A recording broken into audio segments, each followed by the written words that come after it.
So one of the things that I want to talk about here at the beginning of the year is because people like to set goals for their business, which you should be setting goals.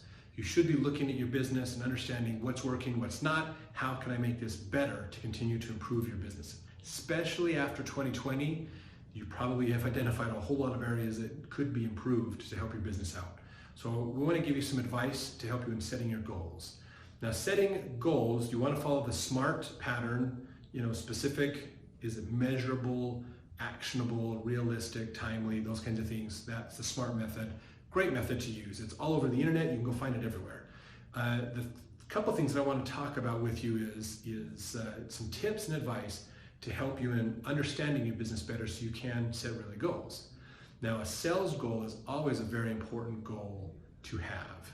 You always want to be looking at your sales goals and how can we make these better? Did we hit our goals? Did we not? Are we on track to hit the goals? Those kinds of things.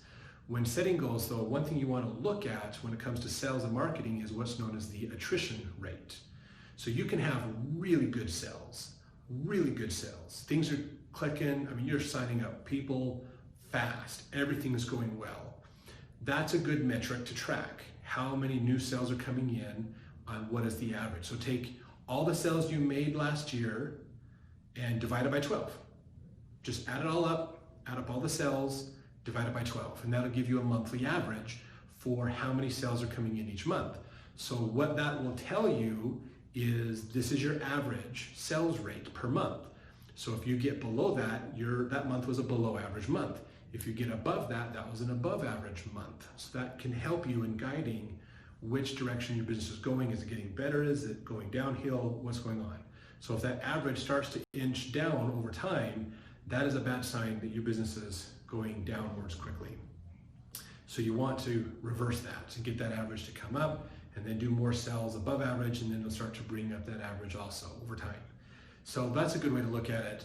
The one that is important to look at, though, is what's called the attrition rate. This is the rate at which how fast do your clients leave you.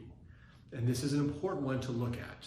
Is you might have really good sales, but if you have a high attrition rate, that means they're coming in and leaving really fast. And they don't stick around. They're not doing things to stick around with you.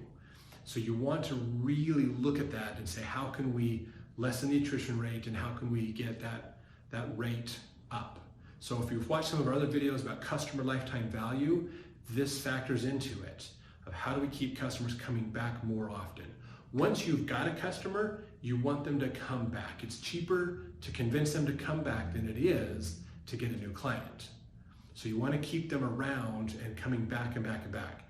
So, and this how you apply this is going to be a little different based upon your business. If you're a restaurant, then it's just one-offs all the time, and you just need to get as many one-offs from the same people as you can.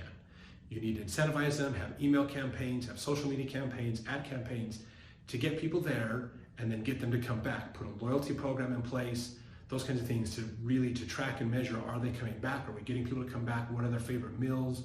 What can we do to continue to make our restaurant better for our customers? So that'll help out. Now, if you are a subscription service, like a monthly subscription, or maybe it's a quarterly subscription, like a pest control company or a maid service or something, then these numbers are going to be a little different for you because you already have something that can easily be turned into a monthly stream.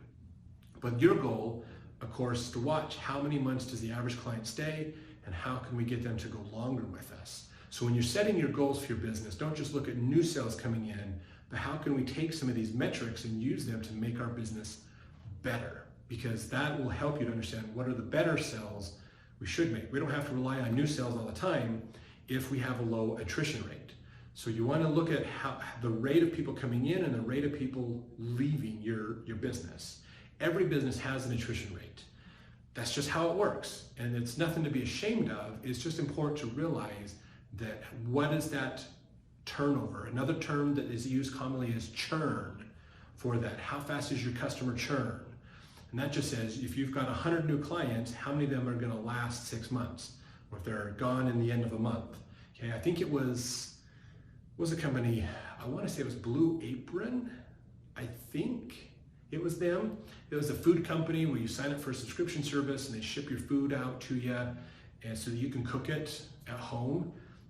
They were trying to file for an IPO to get be on the stock exchange, have a public offering of stock for people to buy into their company, and they had an amazingly high sales rate. Like they were just closing deals left and right. They had tons of people coming in the front door.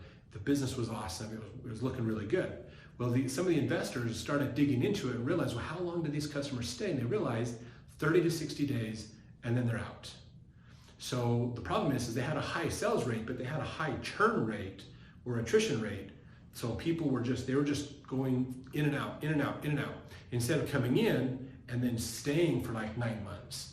That's a solid business. If they can stay 9 months to a year before they cancel, that's what you want, because that's a steady income.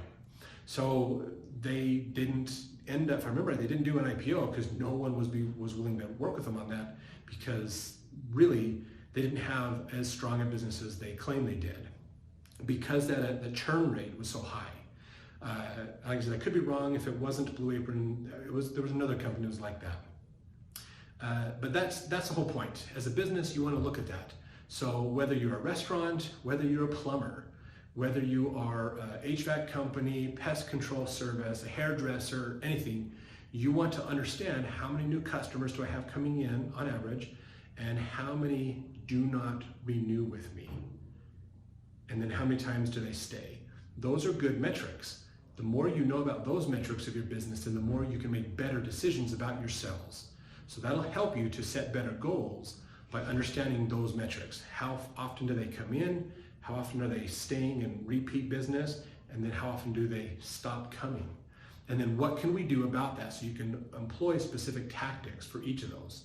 We already have sales for the people coming in, but how can we do a customer loyalty program? How can we do a bulk discount, or buy 10, get 1 free kind of a thing? How can we get this recurring revenue going from them? And then how can we prevent them from stop shopping at our store? Keep them around. So those are the types of strategies, just as much as sales, that will help your business grow. So take the time to understand that attrition rate in your business and realize, what can I do, and have a goal for getting that attrition rate to lower. What can I do to get my customers to stay with me longer, to not cancel and drop out so fast? If they only stay 6 months, how can I get them to go 9 months? So what are things I could do to improve my business so that they'll last longer? So that's going to help you. And if you look at it from a dollar per dollar investment, doing those kinds of strategies will almost turn out to be a better return on investment than doing more ads. In reality, that's what's going to happen. So investing in keeping those customers around, lowering that attrition rate, is actually going to be just as effective, if not sometimes more effective, than your original ad spend anyways. So those are some things to consider to help you in building a